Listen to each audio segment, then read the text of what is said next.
Hello everyone, मैं Krishna Chaudhary math with Krishna के YouTube channel पर आप सभी का एक बार फिर से हार्दिक स्वागत है। हम लोग आज की क्लास में हिंदी प्रैक्टिस सेट के उसी कड़ी में बहुत ही शानदार प्रश्नों की एक श्रृंखला लेके हम लोग आए हुए हैं। तो सभी प्यारे बच्चे जुड़ जाइए। तो हम लोग आज की क्लास को शुरू करते हैं।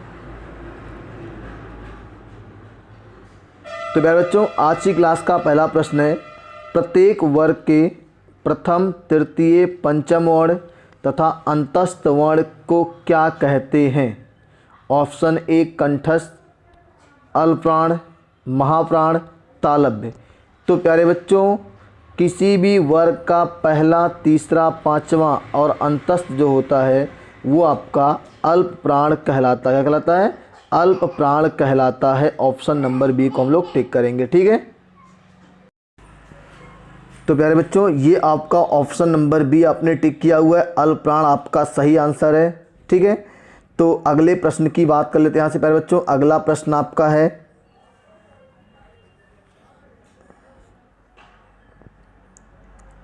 हिंदी में मूल व्यंजनों की संख्या कितनी है? प्यारे बच्चों, हिंदी में मूल व्यंजन की संख्या कितनी है? Option A 11, 36, 52, 33। तो सभी प्यारे बच्चे कमेंट बॉक्स में आंसर के बता दो कि हिंदी में मूल व्यंजन कितने हैं। सभी लोगों का कमेंट आना चाहिए कि हिंदी में मूल व्यंजन कितने हैं। प्यारे बच्चों, सभी का कमेंट आना चाहिए। बिल्कुल बहुत ही आसान प्रश्न है। तो प्यारे बच्चों, स्वर जब पूछेगा तो 11, लेकिन व्यंजन पूछा है ना, तो व्यंजनों की संख्या मूल जो होती 33। कितनी होती है प्यारे बच्चों? 33 होती है। बात समझ में आ रही है? चलिए अगले प्रश्न की तरफ आपको लेके चलते हैं। तो प्यारे बच्चों, आपका अगला प्रश्न है, मात्रा के आधार पर स्वर के कितने प्रकार हैं? 2, 3, 11 और 13। तो सभी प्यारे बच्चों कमेंट बॉक्स में आंसर बता दीजिए कि इसका राइट आंसर क्या होने वाला है। देखो ध्यान से, मात्रा के आधार पर स्वरों का जो वर्गीकरण किया गया है प्यारे बच्चों, वो आपका पहला है ह्रस्व स्वर, दूसरा दीर्घ स्वर, तीसरा प्लुत स्वर। तो कितने हो गए? 3। कितने हो गए प्यारे बच्चों? 3।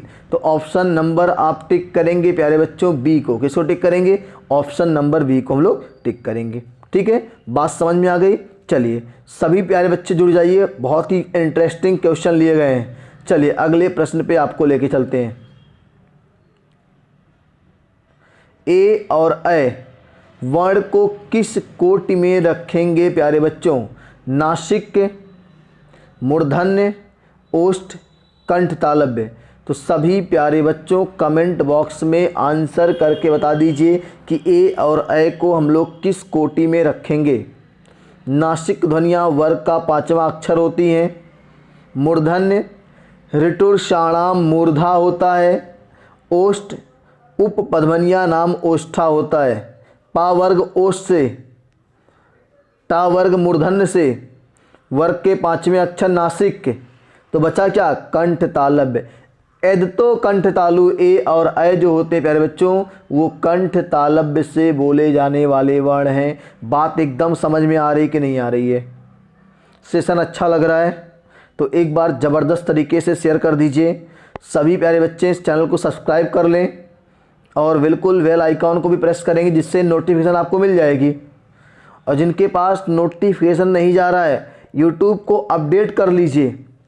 हाँ, अपडेट करिए यूट्यूब को और बेल आइकॉन को ऑल पे क्लिक करिए, बिल्कुल जाएगा। ठीक है। चलिए अगले प्रश्न की तरफ आपको लेके चलते हैं बच्चों। अगला प्रश्न यहाँ से है, शा, शा और शा व्यंजन कैसे व्यंजन हैं? शा, शा, शा और हा स्पर्शी, अंतस्थ, उष्म, स्पर्श, संघर्षी। तो सभी प्यारे बच्चों बता दो कि शा, शा, शा और शा कैसे व्यंजन हैं। किसी को कहीं से कोई दिक्कत नहीं होनी चाहिए, एकदम सभी का आंसर आना चाहिए। कैसे व्यंजन है प्यारे बच्चों? स्पर्शी 25 होते हैं, का से लेकर मां तक होते हैं 5 वर्ग में। अंतस्थ या रा, ला, वा होता है। उसमें जो प्यारे बच्चों है वही तो आपका शा, शा और शाह है। बात समझ में आ रही है? शा, शा, शाह और हा ये आपके उस व्यंजन है। बात समझ में आ गई? चलिए प्यारे बच्चों आपको अगले प्रश्न की तरफ लेके चलते हैं। शब्दकोश में छा का क्रम किस वर्ण के बाद आता है? शब्दकोश में छा का क्रम किस वर्ण के बाद आता है प्यारे बच्चों? तो पहला है का, दूसरा है छा, तीसरा है हा, चौथा है त्रा। तो सभी प्यारे बच्चों कमेंट करके बता दो कि शब्दकोश में छा का क्रम किस वर्ण के बाद आता है। देखो जब हम लोग छा का मेल करते हैं ना तो का धन शा से मिलकर छा बनता है। बात समझ में आ रही है? तो ये छा का क्रम किस वर्ण के बाद आया हुआ है? का के बाद आया। किसके बाद? का के बाद आया प्यारे बच्चों। बात मेरी समझ में आ गई तो इसको ऑप्शन नंबर ए को टिक कर लीजिए। बात समझ में आ रही है? चलिए अगले प्रश्न पे हम लोग चर्चा करने वाले प्यारे बच्चों। यहाँ से अगला प्रश्न आपका है, उच्छिप्त व्यंजन कहलाते हैं का, खा, डा, ढा या रा, डा और ढा। तो सभी प्यारे बच्चों कमेंट करके बता दो कि उच्छिप्त व्यंजन कौन से कहलाते हैं। का, खा ये तो आपका कंठ तालव्य है, डा, ढा मूर्धन्य है, या रा अंतस्थ है, डा और ढा यही उच्छिप्त या द्विगुण व्यंजन कहलाते हैं प्यारे बच्चों। इसी को हम लोग टिक कर लेंगे। उच्छिप्त या द्विगुण व्यंजन, द्विगुण व्यंजन कहलाते हैं। बात समझ में आ रही है तो सभी लोग इसको आप अच्छे से लर्न कर लीजिए, गलती ना होने पाए। उच्छिप्त व्यंजन डा और ढा, कौन कौन? डा और ढा। बात समझ में आ रही है? चलिए अगले प्रश्न की बात करने वाले हम लोग प्यारे बच्चों। यहाँ से विसर्ग का उच्चारण स्थान क्या है? सभी प्यारे बच्चों कमेंट करके बता दीजिए विसर्ग का उच्चारण स्थान क्या है? ओष्ठ, नासिका, कंठ, तालव्य। तो प्यारे बच्चों देखो आपको लिखा होगा ना, एक मैंने आपको बताया होगा अक्कुह विसर्जनीया नाम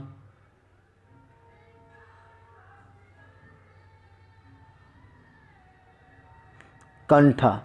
अक्कुह विसर्जनीया नाम कंठा। और प्यारे बच्चों इसका जो राइट आंसर होगा ऑप्शन नंबर सी, कंठ से। विसर्ग का उच्चारण स्थान कहाँ से प्यारे बच्चों? तो कंठ से। कहाँ से? कंठ से। बात मेरी समझ में सबको आ रही है? चलिए अगले प्रश्न की तरफ आपको लेके चलते हैं। छोटा आ, छोटी ई, छोटा और री मूल स्वर कहलाते हैं। ए का निर्माण आ और ई के मिलने से हुआ है तो ए को क्या कहेंगे? ए का निर्माण प्यारे बच्चों आ और ई के मिलने से हुआ है। आ धन ई बराबर ए, और ये आपने गुण संधि में देखा हुआ है। सॉरी ये ए नहीं रहेगा। आ धन ई बराबर प्यारे बच्चों क्या होगा? आ धन ई बराबर ए, नहीं ए बनेगा। और ये आपने गुण संधि में देखा हुआ है प्यारे बच्चों। तो यहाँ पे जो आएगा वो आपका व्युत्पत्त स्वर नहीं है, हर्ष स्वर नहीं है, स्पर्श स्वर नहीं है। तो ऑप्शन नंबर डी को संयुक्त स्वर पे टिक कर लेंगे। क्यों संयुक्त स्वर है? कि दो स्वरों के मेल से बना है प्यारे बच्चों, और दो स्वरों के मेल से जो बना होता है उसे संयुक्त स्वर कहते हैं। बात समझ में आ रही है? चलिए अगले प्रश्न की बात कर लेते हैं प्यारे बच्चों। यहाँ से निम्नलिखित में से किसे अर्धस्वर भी कहा जाता है? देखो अंतस्थ होते हैं चार प्यारे बच्चों। अंतस्थ कौन कौन? या, रा, ला और वा, ये चारों अंतस्थ होते हैं। या और वा जो प्यारे बच्चों वो क्या कहलाते हैं? अर्धस्वर कहलाते हैं। रा आपका प्रकंपित है या लुंठित है, और ला आपका पार्श्विक है। ला क्या है? पार्श्विक है। या और वा प्यारे बच्चों किसको टिक करेंगे? या और वा आपके अर्ध स्वर कहलाते हैं। रा आपका प्रकंपित या लुंठित है, और ला आपका पार्श्विक वर्ण है। बात समझ में आ रही है बच्चों? ठीक है, देखो एक बहुत ही सुविचार मेरे मन में आ रहा है और आप लोगों से शेयर करना चाहते हैं। सीमा तो अहंकार की होती है, सीमा तो अहंकार की होती है, समर्पण की कोई सीमा नहीं होती। सीमा किसकी होती है? सीमा एक अहंकार की होती है। लेकिन अगर आपने कोई चीज़ समर्पण कर दिया किसी के लिए, पढ़ाई के लिए आपने अपने जीवन को समर्पण कर दिया है, तो समर्पण के लिए कोई सीमा नहीं होती प्यारे बच्चों। ठीक है, सफलता एक दिन जरूर मिलेगी। मैं बार बार कर रहा हूँ कि एक दिन में नहीं मिलेगी, लेकिन एक दिन जरूर मिलेगी। बात समझ में आ रही है? चलिए, तो प्यारे बच्चों आज की क्लास का अगला बहुत ही महत्वपूर्ण प्रश्न आपके स्क्रीन पे है। गरिमा का विलोम शब्द क्या होगा प्यारे बच्चों? तो सभी प्यारे बच्चों कमेंट करके बता दो, गरिमा का विलोम शब्द क्या होगा? अंधकार, छोटा, घृणा, लघिमा, सभी का कमेंट आना चाहिए।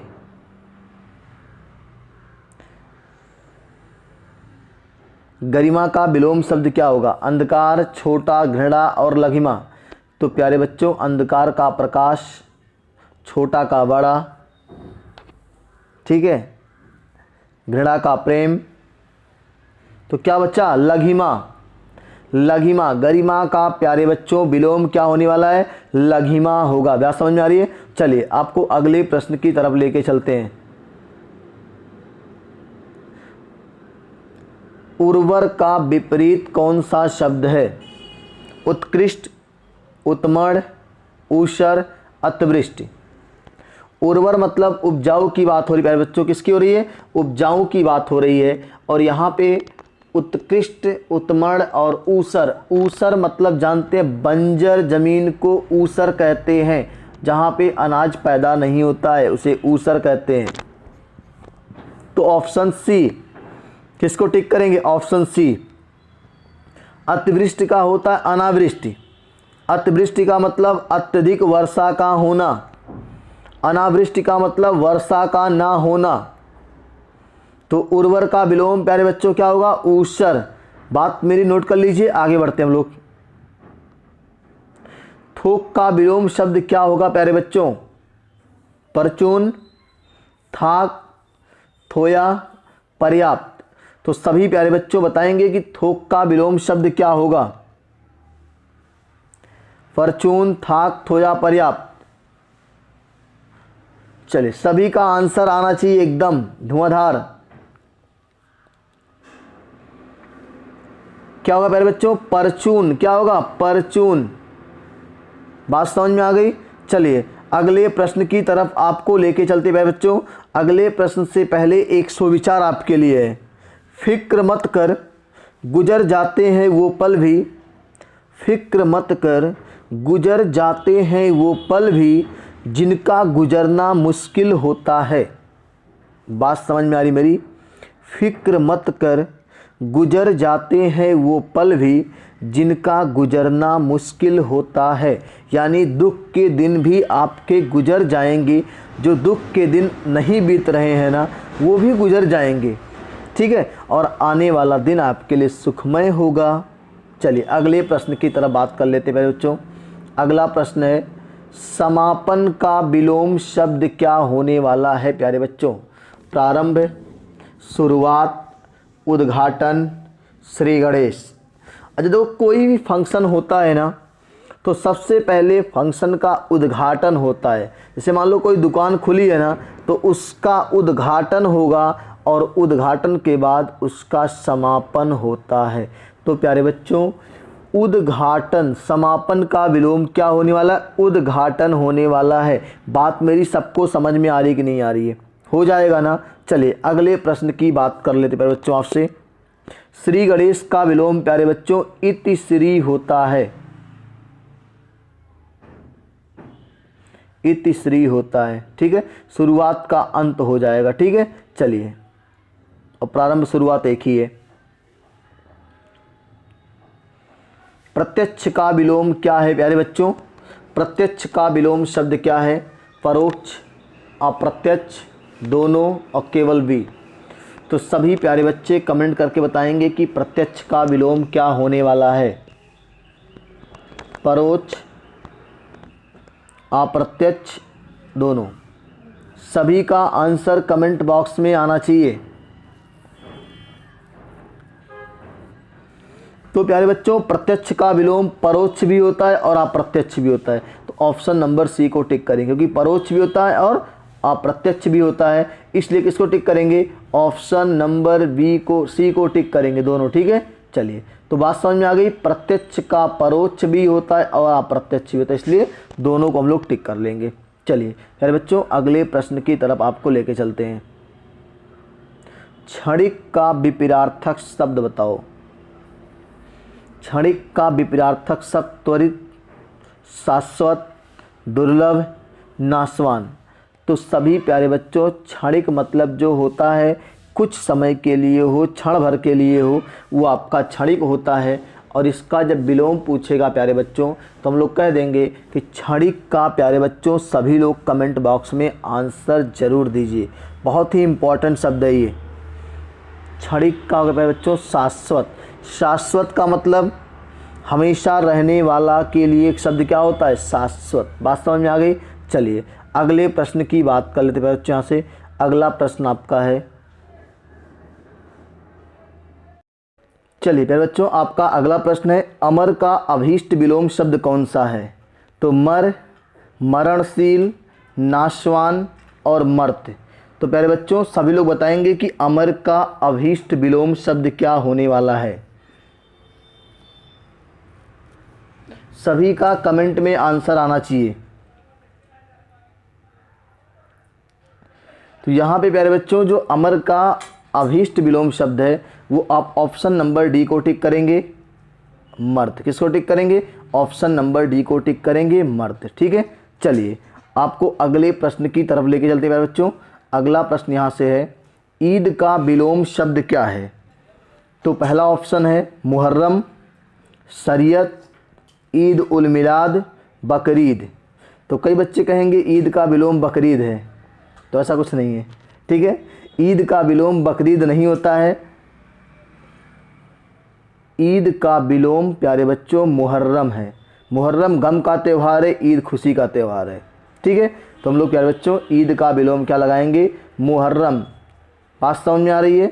चलिए अगले प्रश्न की तरफ बढ़ते हैं। बहुत ही शानदार प्रश्न है और ये सब एग्जाम के सिलेक्टेड पॉइंट हैं। ठीक है, चलिए अगले प्रश्न की तरफ आपको लेके चलते हैं। मौन शब्द का विपरीतार्थक शब्द कौन सा है?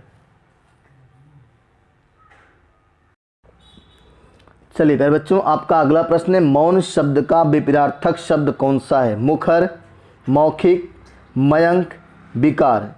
तो सभी प्यारे बच्चों इसका राइट आंसर कमेंट बॉक्स में दीजिए कि मौन शब्द का विपरीतार्थक शब्द कौन है? मुखर है कि मौखिक है कि मयंक है कि विकार है? सभी का कमेंट में आंसर आना चाहिए, एकदम सटीक आंसर आना चाहिए। मौन मतलब क्या? आदमी बोले ना, एकदम चुप हो जाए। तो यहाँ पे मौन का जो प्यारे बच्चों विकल्प होगा वो आप सभी को पता है, कहीं से गलती नहीं करोगे आप लोग। मुखर, कहते नहीं कि मुखर प्रतिभा, इस बालक मुखर है, एकदम बोलने का है। तो यहाँ पे प्यारे बच्चों ऑप्शन नंबर ए को टिक करेंगे, मुखर। क्या होगा? मुखर। चलिए अगले प्रश्न की तरफ चलते प्यारे बच्चों। अगला प्रश्न है आज की क्लास का कि अनुराग शब्द का विलोम क्या होगा? अनुराग शब्द का विलोम प्यारे बच्चों अराग, वैराग, विराग और वीतराग। सभी प्यारे बच्चे कमेंट करके बताएंगे कि अनुराग का विलोम शब्द क्या होगा। सभी का कमेंट में आंसर आना चाहिए। अराग होगा कि वैराग होगा कि विराग होगा कि वीतराग होगा? तो प्यारे बच्चों अराग, अनुराग का जो प्यारे बच्चों विलोम शब्द होने वाला है वो क्या होगा? विराग। क्या होगा? विराग। बात समझ में आ रही है। चलिए अगले प्रश्न की तरफ हम लोग बढ़ते हैं बच्चों। यहाँ से अगला प्रश्न आपका है, अव्ययी भाव समास का कौन सा पद प्रधान होता है? सभी प्यारे बच्चों बहुत ही शानदार समास का सवाल है। अव्ययी भाव समास का कौन सा पद प्रधान होता है? पूर्व पद, उत्तर पद या दोनों पद या कोई पद नहीं? तो सभी प्यारे बच्चों कमेंट में आंसर बता दीजिए कि अव्ययी भाव समास देखो अव्ययी भाव समास का पहला पद अव्यय होता है। क्या होता है? पहला पद अव्यय होता है। समस्त पदों में अव्यय वाले पद की प्रधानता होती है। किसकी होती है? अव्यय वाले पद की प्रधानता होती है। तो यहाँ पे हम लोग ऑप्शन नंबर ए को टिक कर लेंगे, पूर्व पद। ठीक है,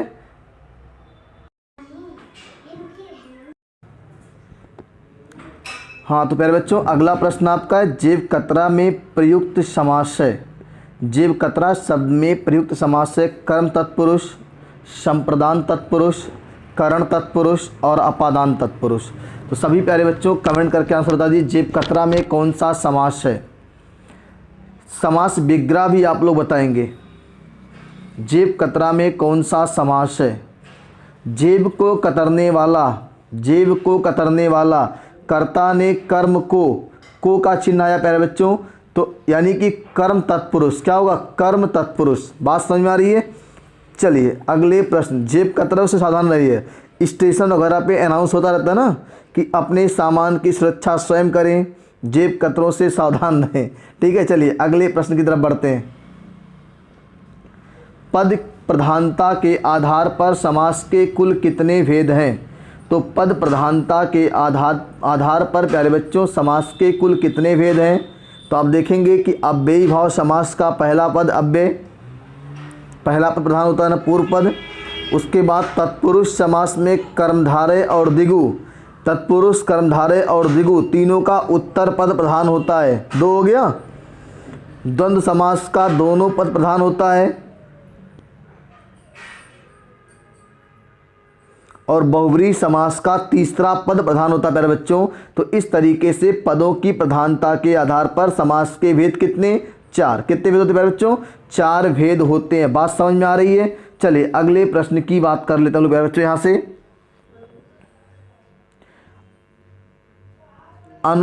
अगला प्रश्न आपका है,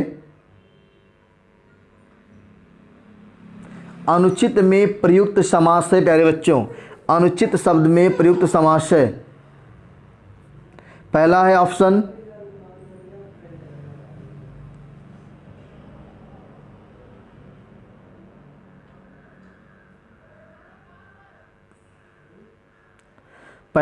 है अलुक तत्पुरुष, दूसरा करण तत्पुरुष, तीसरा बहुब्रीहि, चौथा नए तत्पुरुष।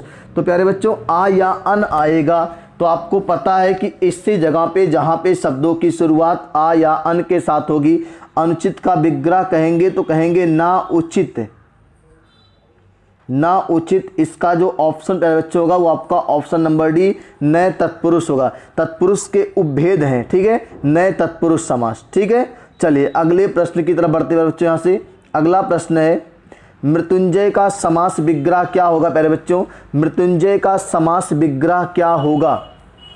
मृत से उपजने वाला, मृत को जपने वाला, मृत को जीतने वाला, जिससे मृत ने जीत लिया हो। तो प्यारे बच्चों यहाँ पे जो आपका है मृत्युंजय में बहुब्रीहि समास है और विग्रह होगा मृत्यु को जीतने वाला। मृत्यु को जीतने वाला यानी मृत्युंजय यानी भगवान शिव शंकर। ठीक है, चलिए अगले प्रश्न की तरफ आपको लेकर चलते बच्चों। अगला प्रश्न आपका है यहाँ से, खेचर किस समास का उदाहरण है प्यारे बच्चों? खेचर किस समास का उदाहरण है? अलुक तत्पुरुष, नए तत्पुरुष, कर्मधारय और द्वंद्व। तो सभी प्यारे बच्चों देखो ये तत्पुरुष के उपभेद में आता है।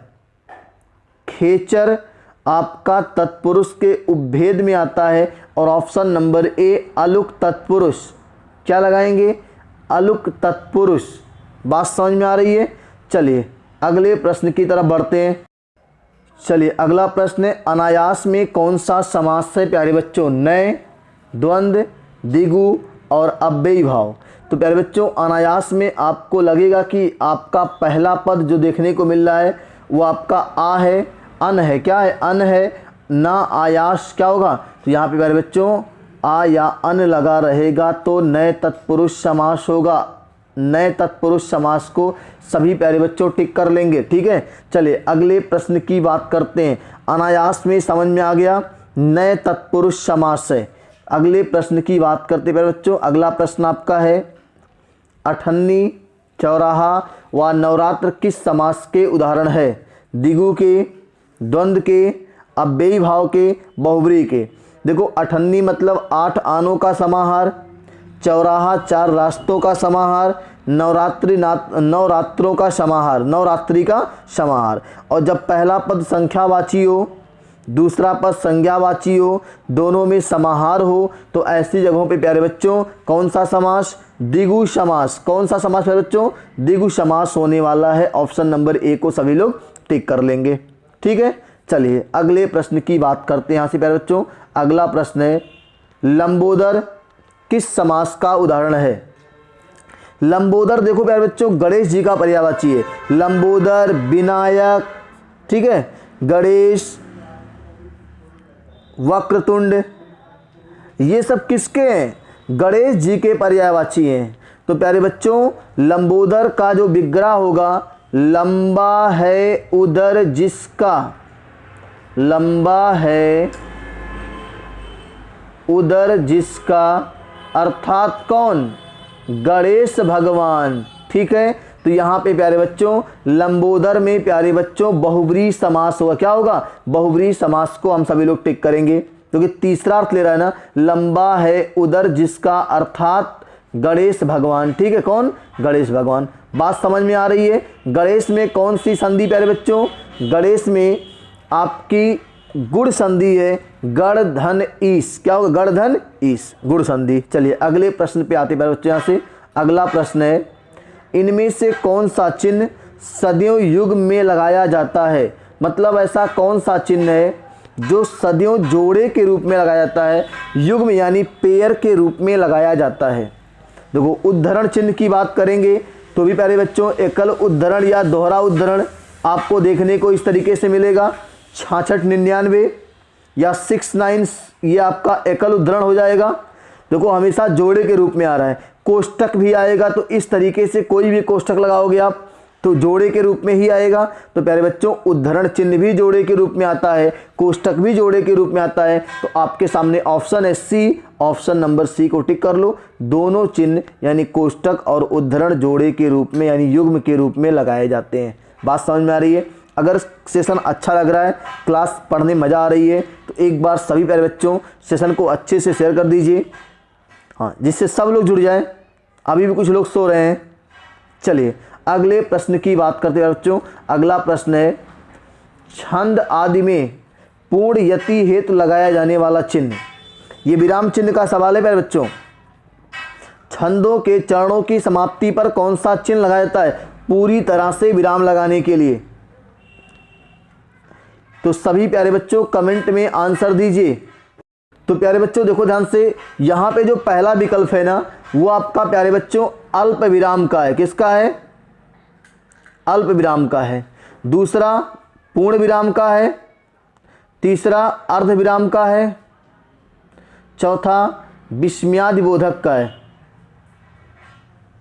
बात समझ में आ रही है? तो स्क्रीनशॉट लीजिए। पहला अल्प विराम का चिन्ह है, दूसरा पूर्ण विराम का चिन्ह है, तीसरा अर्ध विराम का, चौथा विस्मयादि बोधक। तो प्यारे बच्चों पूरी तरह से विराम लगाने के लिए यति माने विराम, ठीक है, कौन सा चिन्ह लगाते हैं हम लोग प्यारे बच्चों? आपका ऑप्शन नंबर बी आपका सही हो जाएगा। ठीक है, ऑप्शन नंबर बी को सब लोग टिक कर लेंगे। चलिए अगले प्रश्न की तरफ बढ़ते प्यारे बच्चों। अगला प्रश्न आपका देखते हैं क्या है।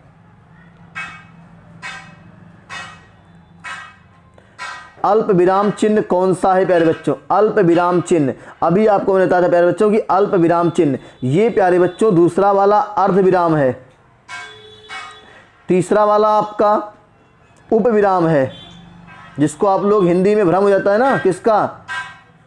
विसर्ग का। और ये आपका जो है एक आपका ये निर्देशक चिन्ह डैश है, निर्देशक चिन्ह चौथा वाला। तो प्यारे बच्चों पहला ऑप्शन बिल्कुल सही है, ये आपका अल्प विराम का चिन्ह है। क्या है? अल्प विराम का चिन्ह है। जब कहीं पे थोड़ा देर के रुकना होता है, थोड़ी देर का ठहराव आता है, तो वहाँ पे अल्प विराम चिन्ह का प्रयोग करते हैं प्यारे बच्चों। ठीक है, चलिए अगले प्रश्न की बात करते हैं। यहाँ से अगला प्रश्न क्या है? जब किसी वाक्य में अथवा वाक्यांश में कोई शब्द अथवा अक्षर लिखने में छूट गया हो, वाक्यांश में कौन सी संधि प्यारे बच्चों?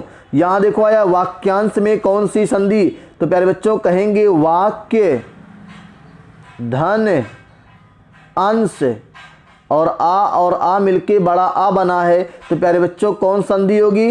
दीर्घ संधि होगी। एक सवाल यहाँ से बना कि नहीं बना? अब चलो अपने मेन सवाल पे आते हैं। सवाल है, जब किसी वाक्य अथवा वाक्यांश में कोई शब्द अथवा अक्षर लिखने में छूट गया हो तो उसे ऊपर लिखने के लिए किस चिन्ह का प्रयोग करते हैं? हंस पद, तारक, योजक, लोप। तो प्यारे बच्चों जब कोई शब्द लिखते समय छूट जाता है ना, तो इस तरह का एक चिन्ह बनाते हैं, इस तरह का एक चिन्ह बनाते हैं हम लोग इस तरीके से, और इसके ऊपर उस अक्षर को लिख देते हैं, और इसका नाम प्यारे बच्चों त्रुटिबोधक या हंसबोधक है। त्रुटिबोधक या हंसबोधक है। बात समझ में आ रही है? बचपन में से हम लोग कहते हैं ना, भूलने का निशान बना के लिख लो, तो वो हंसबोधक या त्रुटिबोधक के नाम से जाना जाता है। चलिए प्यारे बच्चों अगले प्रश्न की बात करने जा रहे हैं। कृपया पन्ना उलटिए। देखो अंग्रेजी में लिखा होता ना PTO, तो प्यारे बच्चों ऐसे चिन्ह का प्रयोग, कौन सा चिन्ह है ये? देखो ये जो लिखा हुआ ना बीच में, देखो ऐसे कृपया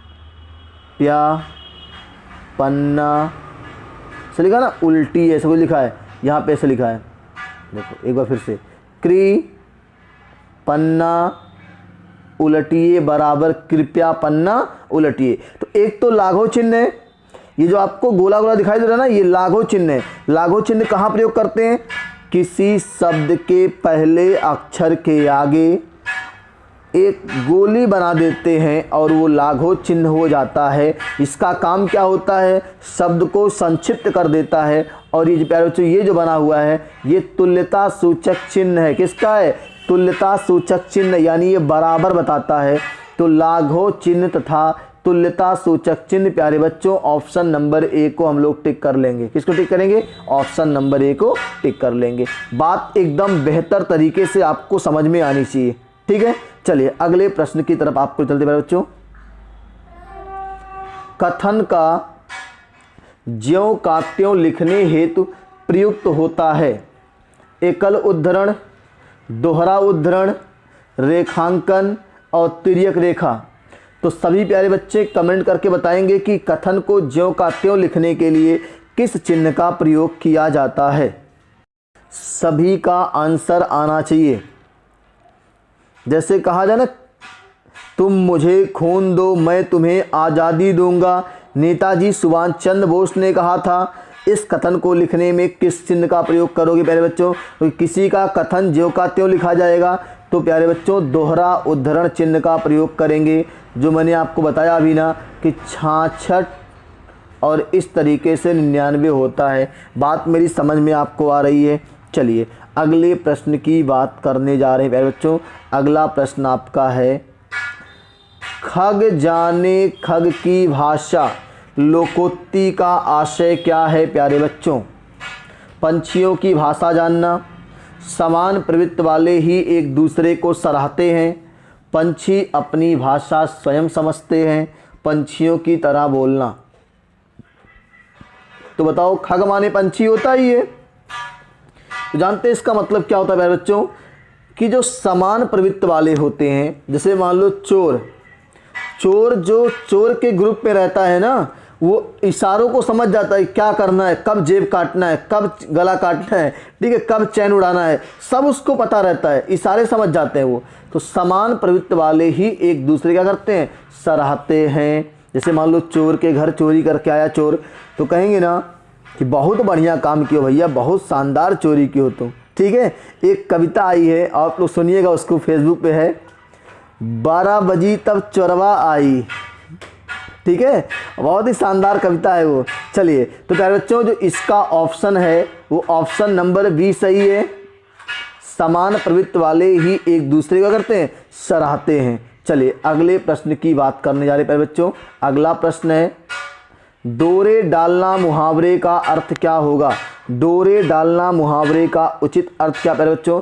प्रेम में फंसाना, दुखी करना, बांधना, फंदे लगाना। तो प्यारे बच्चों इसका राइट आंसर सभी लोग कमेंट में बताइए। डोरे डालना मुहावरे का उचित अर्थ क्या है? प्रेम में फंसाना, दुखी करना, बांधना, फंदे डालना। कहते हैं डोरा डालत हो, या कहते हैं चारा डाल रहे हैं चिड़िया को, डोरे डाल रहे हैं। तो प्रेम में फंसाना क्या होगा बच्चों, इसका जो राइट आंसर होगा वो होगा ऑप्शन नंबर ए, प्रेम में फंसाना। क्या होगा, प्रेम में फंसाना। डोरे डालना मुहावरे का उचित अर्थ क्या होगा, प्रेम में फंसाना। चलिए प्यारे बच्चों अगले प्रश्न की बात कर लेते हैं हम लोग। 19-20 होना मुहावरे का उचित अर्थ क्या है। लोग इसका अक्सर प्रयोग करते हैं कि 19-20 का अंतर है। कहते नहीं कि 19-20 का अंतर है, बाकी सब कुछ सही है, बस केवल 19-20 का अंतर है। ठीक है, जैसे कभी देखो शादी ब्याह देखने जाते हैं लोग ना, तो कहते हैं कि लड़का लड़की एक जैसे हैं, बस खाली 19-20 का अंतर है, थोड़ा काले और गोरे का अंतर है। ठीक है, तो 19-20 होना का उचित अर्थ क्या है बच्चों, बहुत कम अंतर होना, बहुत अंतर होना, हिसाब जोड़ना, भाग जाना। तो प्यारे बच्चों 9-2-11 होना मतलब भाग जाना होता है, तो यहाँ होगा बहुत कम अंतर होना। प्यारे बच्चों क्या होगा, बहुत कम अंतर होना। 19-20 होना मतलब बहुत कम अंतर होना। चलिए प्यारे बच्चों अगले प्रश्न की बात करते हैं। यहाँ से अगला प्रश्न आपका है, मेढक को जुकाम, मेढक को जुकाम हो गया प्यारे बच्चों, लोकोक्ति का सही आशय क्या है। मेढक को जुकाम, लोकोक्ति का सही आशय क्या है। ओछे का इतराना, पानी में अधिक रहने से जुकाम होती है, कभी कभी अनुकूल वातावरण भी नुकसानदायक होता है, उक्त तीनों सत्य है। तो प्यारे बच्चों सभी लोग इसका कमेंट करके राइट आंसर देंगे। चलिए तो प्यारे बच्चों इसका राइट आंसर सभी लोग कमेंट करके बता दो कि मेढक को जुकाम, इसका राइट आंसर क्या होने वाला है। ओछे का इतराना, क्या होगा, ओछे का इतराना। जैसे अब जैसे है ना कि रोज़ कहीं भी मतलब कुछ भी खा पी लेते हैं, लेकिन अगर एक दिन अगर ऐसे कहीं जगह पे खाने को साथ चले, कहेंगे अरे यार हमेशा नहीं खाते, यहाँ नहीं खाते, वो नहीं खाते। मतलब ओछे का इतराना, मतलब अब मेढक कह दे कि हमको पानी देंगे जुकाम हो जाएगा, तो ये क्या है, मतलब दिखावा है। ओछे का इतराना, मेढक को जुकाम, लोकोक्ति का सही आशय है। ठीक है, चलिए अगले प्रश्न की बात करते हैं प्यारे बच्चों। जस दूल्हा तस बनी बराता, मतलब जैसन दुल्हा वैसन बराती। ठीक है, जस दूल्हा तस बनी बराता, लोकोक्ति का आशय क्या है।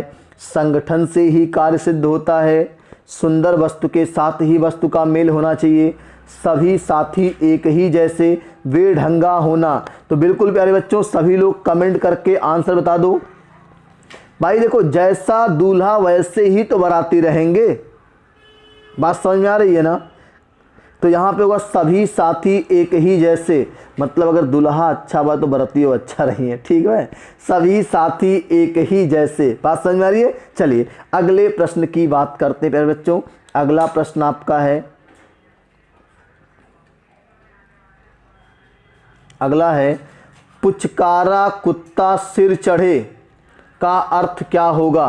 पुचकारा कुत्ता सिर चढ़े, पुचकारने पर कुत्ता भी प्यार दिखाने लगता है, ओछे लोग मुंह लगाने पर अनुचित लाभ उठाने लगते हैं, ओछे लोग ही इस ज़माने में तरक्की कर सकते हैं, नगण्य व्यक्ति को कभी अपमानित नहीं करना चाहिए। तो प्यारे बच्चों इसका जो राइट आंसर है सभी लोग कमेंट में करके बता दो, फिर हम लोग आंसर को मैच करेंगे। सभी का आंसर आना चाहिए कमेंट बॉक्स में।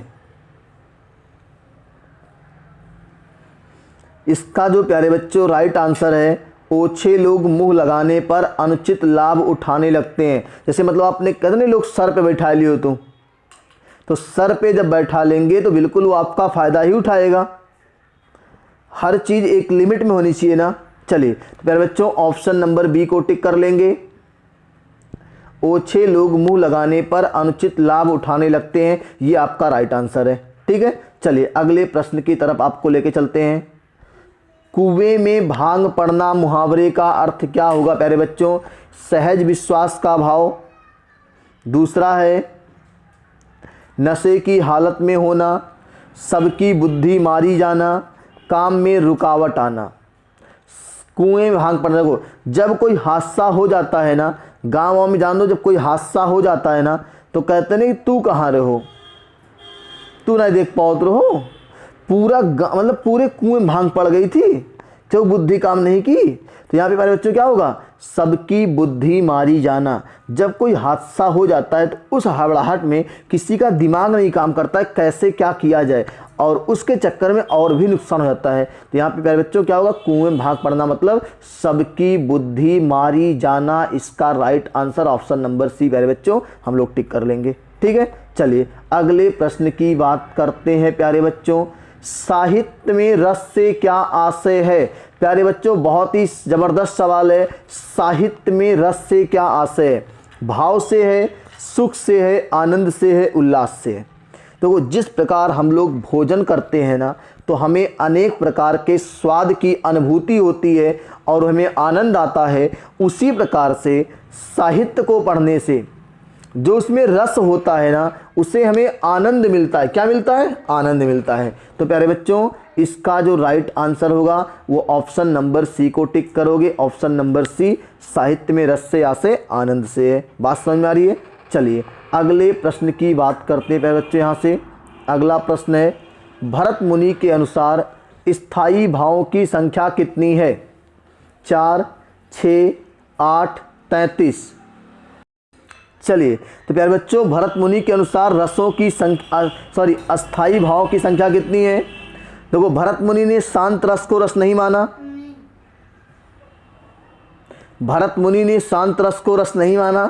ठीक है, तो 4 तो होंगे नहीं, 6 तो होंगे नहीं, 8 या 9 में से कोई होता है। तो प्यारे बच्चों 8, 9 रस तो वैसे हैं, 9 रस कहलाते हैं, लेकिन भरत मुनि ने शांत रस को रस नहीं माना। तो प्यारे बच्चों जो इसका आंसर होगा वो आपका होगा 8। क्या होगा, 8, क्योंकि भरत मुनि ने शांत रस को रस नहीं माना था। ठीक है, चलिए प्यारे बच्चों तो ये आपका इस प्रश्न का आंसर आप सभी ने टिक कर लिया होगा कि इसका जो राइट आंसर है वो आपका है ऑप्शन नंबर सी 8। भरत मुनि के अनुसार स्थायी भाव की संख्या 8 है, क्योंकि भरत मुनि ने शांत रस को रस नहीं माना था, इसलिए निर्वेद नामक स्थायी भाव उन्होंने नहीं माना था। ठीक है, चलिए अगले प्रश्न की बात करते हैं प्यारे बच्चों। यहाँ पे जो आप देख रहे हो प्यारे बच्चों ना, ये 33 जो है ना, ये 33 जो है ये संचारी भाव है। क्या ये संचारी भाव की संख्या कितनी है, 33। संचारी भाव 33 है। बात समझ में आ रही है। अगर आपसे कोई पूछे कि 34वां संचारी भाव कौन है, तो कहेंगे छल नामक इस संचारी भाव ये 34वां संचारी भाव है, लेकिन संख्या पूछेगा तो अभी भी 33 ही लगाएंगे। ठीक है, चलिए प्यारे बच्चों अगले प्रश्न की बात करते हैं। अगला प्रश्न आपका है, भक्ति रस को 11वें रस के रूप में किसने स्थापित किया। तो प्यारे बच्चों पहला ऑप्शन है मम्मट, विश्वनाथ, भरत मुनि, रूप गोस्वामी। तो सभी प्यारे बच्चों कमेंट करके आंसर बता दीजिए कि भरत मुनि को 11वें रस के भक्ति रस को 11वें रस के रूप में किसने स्थापित किया। सभी प्यारे बच्चे कमेंट करके बताएंगे। तो इसका राइट आंसर है रूप गोस्वामी। क्या है, रूप गोस्वामी जी ने भक्ति रस को 11वें रस के रूप में स्थापित किया था। ठीक है, चलिए प्यारे बच्चों अगले प्रश्न की बात कर लेते हैं। प्यारे बच्चों अगला प्रश्न आपका यहाँ से है, वात्सल रस को रस के रूप में किसने स्थापित किया। प्यारे बच्चों विश्वनाथ ने। चलिए तो प्यारे बच्चों वात्सल रस को रस के रूप में किसने स्थापित किया, विश्वनाथ ने, भामा ने, भर्तृहरि ने और मम्मट ने। तो सभी प्यारे बच्चों कमेंट करके बता दो कि वात्सल रस को रस के रूप में किसने स्थापित किया था। तो सभी का बिल्कुल राइट आंसर आना चाहिए। जो प्यारे बच्चों इसका राइट आंसर है विश्वनाथ जी ने वात्सल रस को रस के रूप में स्थापित किया था। बात समझ में आ रही है। चलिए अगर बात समझ में आपको आ रही है, सेशन अच्छा लग रहा है, तो एक बार आप सभी लोग सेशन को अच्छे से शेयर कर दीजिए, फिर हम लोग आगे बढ़ते हैं। ठीक है, चलिए अगले प्रश्न की बात करते हैं। करुण रस के देवता कौन माने जाते हैं। प्यारे बच्चों करुण रस के देवता कौन माने जाते हैं। ऑप्शन ए यम, काल, महाकाल, विष्णु। देखो यमराज जो होते हैं ना, जब वो धरती पर आते हैं तो किसी का तो हरण करते ही हैं प्राण का। तो करुण रस के देवता के रूप में कौन माने जाते हैं प्यारे बच्चों। तो आप कहेंगे कि करुण रस के देवता जो हैं, सभी लोग कमेंट बॉक्स में आंसर करके बता दो। इतना तो हिंट आपको मिल चुका है। तो प्यारे बच्चों इसका जो राइट आंसर है वो आपका यम। क्या है? यम। यम है अम। ठीक है, करुण रस के देवता कौन माने जाते हैं? यम माने जाते हैं। चलिए अगले प्रश्न की बात कर लेते हैं प्यारे बच्चों। अगला प्रश्न है, भरत मुनि के रस सूत्र में किसका वर्णन किया गया है? भरत मुनि के रस सूत्र में निम्नलिखित में से किसका वर्णन नहीं किया गया है?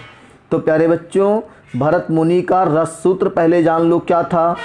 वो था विभावा नुभाव व्यभिचारी संयोगादृश निष्पत्ति। देखो विभाव भी आया है, अनुभाव भी आया है, संचारी भाव भी आया है, तो कहीं पे भरत मुनि के रस सूत्र में स्थायी भाव का जिक्र नहीं हुआ है, वर्णन नहीं हुआ प्यारे बच्चों। तो हम लोग क्या लगा देंगे? भरत मुनि के रस सूत्र में स्थायी भाव का वर्णन नहीं है। ऑप्शन नंबर ए को हम लोग टिक करेंगे। ठीक है, अगर तो गलती कहाँ होती है? यहाँ पे गलती यहाँ होती है कि अगर ऑप्शन में शांत रस होता, ठीक है, तो बच्चे शांत रस लगा देते हैं, ये गड़बड़ी ना होने पाए। भरत मुनि के अनुसार रस कौन सा नहीं है, तो वो कहेंगे शांत रस नहीं है, लेकिन आपको ये बताना है कि रस सूत्र में किसका उल्लेख नहीं है, तो स्थायी भाव का उल्लेख नहीं है प्यारे बच्चों।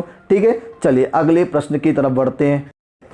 चलिए प्यारे बच्चों आपका अगला प्रश्न है, झूठे सुख को सुख कहे मानत है मनमोद।